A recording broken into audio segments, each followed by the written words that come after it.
Hey everyone, this is Emanuel Zevallos from Las Vegas, Nevada.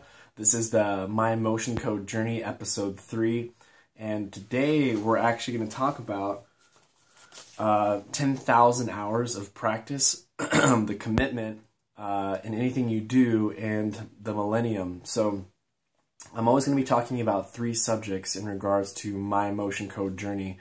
I live out here in Las Vegas. For those of you who are not familiar with the Emotion Code, it's basically a system to be able to assist people using their subconscious brain and using muscle testing and magnets to be able to bring out the best out of them and to release what they call trapped emotions. So trapped emotions are things that we've received during our lifetime, whether it was when we were born or before we were born, which is interesting, and being able to have a practitioner realize when did the trapped emotion take place, why did it take place, and immediately release it. So instead of going through therapy, instead of going through hurdles of trying to figure out what's wrong with you, and for some reason you just can't go through. Maybe you've read a lot of self-development. Maybe you do your affirmations. You have your vision board. You're doing everything right, but for some reason there's something holding you back.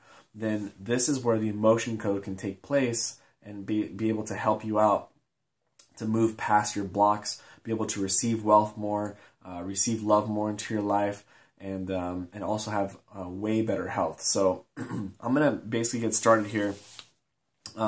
This My Emotion Code series is about me receiving my my certification in the Emotion Code. So I've always wanted to make a video where I'm actually headed to the goal and not at the goal and then telling you about it, because I want to let you know the journey that I'm going through.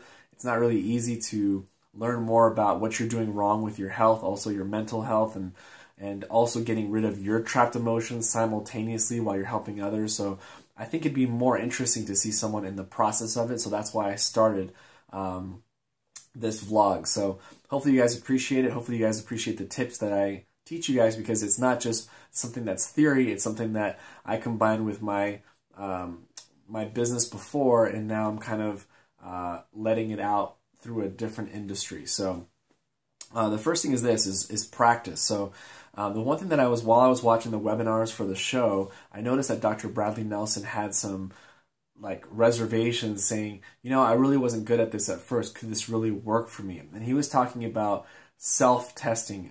There's muscle testing where you're pushing on someone's arm, and then he was talking also about his own doing his own test for himself. And I just can't believe that while he was at the seminar, it was about maybe a few hundred people there, that he actually said, I don't know if this is going to work for me. And then he says, but you just have to keep doing it. And he said, I just did it by myself. I said, my name is Bradley. My name is Bob. And he would get confirmation on it. And then he would say a truth. And then he would say something that's false. And then he would also test himself. And he just did it multiple times a day as he was going about his day. Because it isn't really that hard while you're at work to muscle test yourself real quick using these kind of cufflinks. If you pull on it and it lets go, it means no. If you pull on it and it's strong, it means yes. And he says there's kind of a sweet spot that little by little you start realizing how much pressure you should put between these 2 fingers. And so I love the book by Malcolm Gladwell. He actually said that in this book called Outliers. He says that in order for someone to become professional in any type of industry, it takes about 10,000 hours. So that's something that I'm trying to be patient with myself as I learn this, because at first I didn't really get this muscle testing either, but I know little by little I'll be able to gain experience and be able to just do it easier, So but you're going to have those doubts where you're like, can I do this? And what I love about it is Dr. Bradley was so open about it and said, I'm having issues too. All right, so number 2 is commitment. And I've used this from my other business that I had before. Excuse the nasally voice. It's just that I have a cold. It is 6:15 in the morning, but I want to get this information out because I really think it's important for those of you who are either thinking about using the emotion code or becoming a certified practitioner. Whoever you are, maybe you just want to learn more about the practice, then I'm going to be sharing tips Monday through Friday. So tips throughout my journey. And I'm going to be recording it on Periscope, and then I'm also going to be making a YouTube video out of it. So the second thing I want to talk about is the word commitment. So whether you're practicing to become a practitioner, whether you're committed to your health, to your success, or you're committed to a business that you own or to a job, I love this statement of commitment because I have to remind myself to stay committed in my journey. So this is my favorite quote. So it goes like this: commitment is doing the thing you said you would do long after the feeling that you set it in has left you. I'll say it again. So commitment is doing the thing you said you would do long after the feeling that you set it in has left you.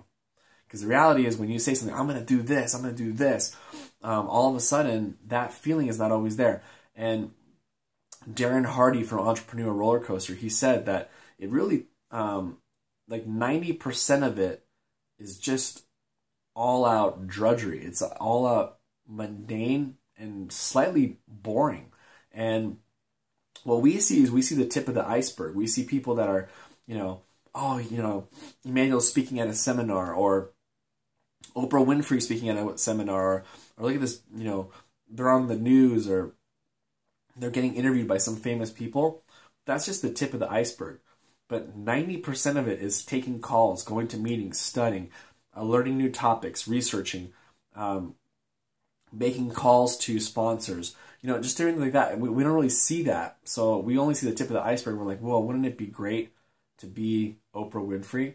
When you don't realize that 90% of you guys would probably stop that journey knowing how hard she works when everyone else is asleep.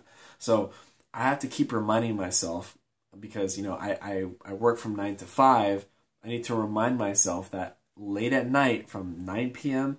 to 12 a.m. when I'm studying, what the definition of commitment is. And whoever you are, whatever you're doing, just know that that feeling that you set it in is going to leave you. It's not going to be present all the time. You're not going to be excited all the time. It's going to be work. But the treasures of gold will meet you from time to time, but for the most part, it's going to be a lot of work. So I'm already putting my mindset to that, so that way I don't get discouraged in my journey. The third thing is the millennium. So the millennium is what I believe, and some Christians believe it, I believe it myself, which is the 1,000 years of peace that's going to come on this earth. And Dr. Bradley Nelson talks about, he doesn't really talk about the millennium, but he talks about apocalyptic times, where he says that when times get really bad, and let's say, there's a type of, the military changes, and they change the way they do things, and for some reason we can't get to a store, for some reason we can't get to a doctor, for some reason, we can't do different things. The reality is you can use the emotion code and body code, because it's just you touching someone, energy healing, and you maybe having a reference book that tells you how to look through people's bodies and see what's going on. And so, you can't get rid of paper. You have paper. If you have a hand, or you have the tactic of having positive thoughts, you can make this happen. You don't need pills. You don't need a doctor anymore. So that's where he's saying, he already sees that one day it is going to get so bad that we won't have access to doctors, we won't have access to pills, we won't have access to these things. And it'll be the job of the emotion code practitioner to stand up and to be able to assist these people who would usually go to a doctor, and then realize that the emotion code is all they needed. So with that, those are my 3 things I want to share. You can follow me on Facebook. I'm actually putting this YouTube video on my Facebook page. If you have any questions, you guys can just message me. I'm a very easygoing guy, and I'm still going through my journey right now. As we speak, I'll even check the date. Today is March 12th, 2016. This is probably my 4th video that I've made. Here's the reality is this is episode 5. So I really feel like I have a lot to offer as far as people who are looking into the emotion code, and so hopefully you guys gain some value from this. I always end my videos like this: is the world has a false notion where I'll take care of you, you take care of me. But we all know here that if we take care of ourselves, we can authentically take care of others. And as we take care of ourselves, we can change our home, we can change our city, we can change our country, we can change the world. So with that, this is Emanuel signing off. Hopefully you enjoyed this, and feel free to share this video. Also, you can subscribe below, and I'm going to be doing a video Monday through Friday, and just anything that comes up to me that's inspiring or anything that challenges me in my emotion code certification process, I'm going to share it. I'm going to be raw, I'm going to be truthful, and I want to let you know what I'm going through. So with that, I wish you guys the best. Take care. Bye-bye.